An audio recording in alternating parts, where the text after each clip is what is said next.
ஓம் சாய்ராம். இந்த திருமண தடையை நீக்கி இந்த மருதாணி இலையில நம்ம செய்யக்கூடிய இந்த பரிகாரத்தை தான் நம்ம பார்க்கிறோம்.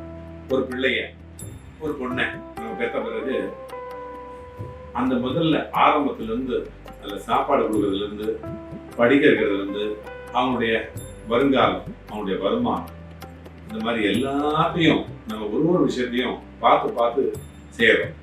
அந்த வகையில நம்முடைய பிள்ளைகளுக்கு திருமணம் செய்து வைக்கிறது கூட நம்மளுடைய ஒரு முக்கியமான தலையாய கடமை. சில பேர் என்ன செய்வாங்க, பிள்ளைய வளர்க்குறதே கல்யாணத்துக்காக தான், நம்ம சம்பாதிக்கிறதே கல்யாணத்துக்காக தான் அப்படின்னு நினைச்சு சம்பாதிப்பாங்க, அப்படின்னு நினைச்சு பிள்ளைகளை வளர்ப்பாங்க.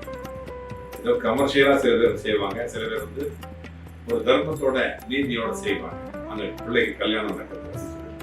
ஆனா அந்த மாதிரி இருக்கிறவங்களுக்கு ஜாதகம் படி, அந்த படி, இந்த படி ஏதாவது ஒரு குறைகள் இருக்கு.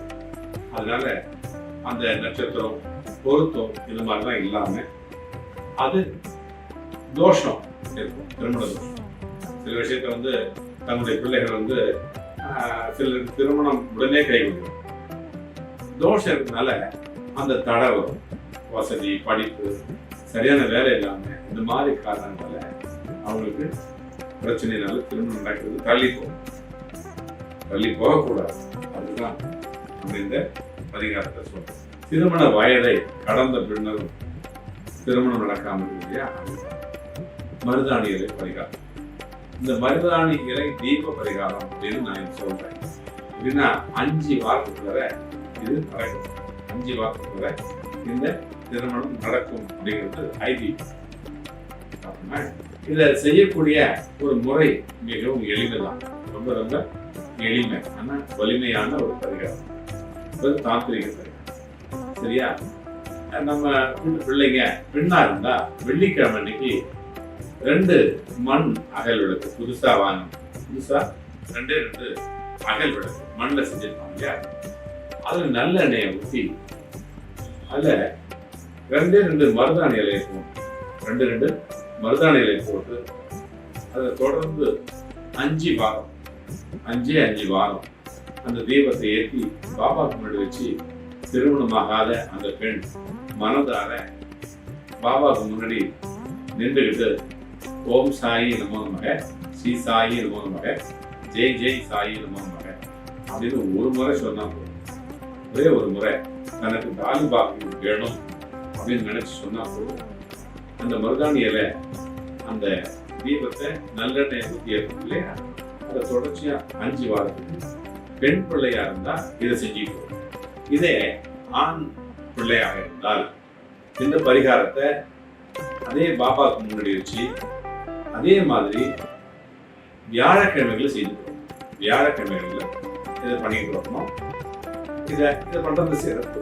ஆண்கள் அந்த அகல்ல தேங்காய் எண்ணெயை ஊற்றிட்டு திரி போட்டு, பஞ்சு திரி போட்டு அதுல ஒரு அகல்லையும் 2 அகல் சொல்லி அதுல 2 மருதாணி இலையை போட்டு மனம் முருகி அந்த பாபா கிட்ட வேண்டி 5 வாரம் வேண்டிட்டு அவங்களும் ஓம் சாயி நமோ நமக, ஸ்ரீ சாயி நமோ நமக, ஜெய் ஜெய் சாயி நமோ நமக, சத்குரு சாயி நமோ நமக இந்த மந்திரத்தை சொல்லிட்டு வந்தாங்க 5 வாரம்.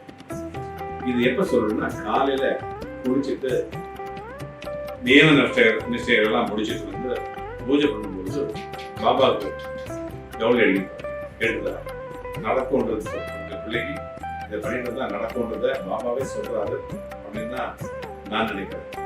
ஸோ இதை பண்ணிட்டு வாங்க.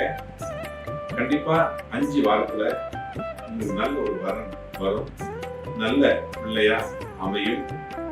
மகன் போல மருமகன், மகள் போல ஒரு மருமகள் அமைவாங்க. உங்க குலத்துக்கு குலவிளக்கா வந்து பரம்பரையா ஆள் போல் அழைத்து அருகு போல் வேறு வந்து எந்தெந்தைக்கும் நல்ல அன்போடும் ஒற்றுமையோடும் மகிழ்ச்சியோடும் உயர்வோடும் வெற்றிகரமாகவும் அவருடைய வாழ்க்கை அமையும் என்பது நிச்சயம்.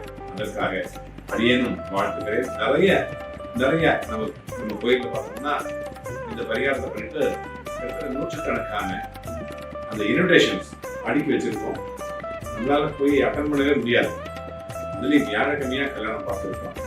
பக்கத்துல இருந்த கூட போக முடியாது, அந்த மாதிரி இருப்பாங்க. இருந்தாலும் நான் வந்து நேரடியாக வந்து உங்க பிள்ளைகளை வாழ்த்துனதா நினைச்சுக்கோங்க. கண்டிப்பா பாபாவே வருவார். நான் நல்லா கூட பாபாவே வந்து இந்த திருமணத்தை நடத்தி கொடுத்து வாழ்த்தி கண்டிப்பா வாழ வைப்பார் அப்படிங்கிறது நிச்சயம். வாழ்க வாழ்க வளமுடன், வளர்க நலம். மீண்டும் இன்னொரு பதிவுகளை சந்திப்போம். அதுவரை உங்களிடமிருந்து விடைபெறுவது உங்கள் சாய்ராம்ஜி. பண்டதோர் வழி துணை பாபா கொடுக்கிறார். ஜெய் சாய்.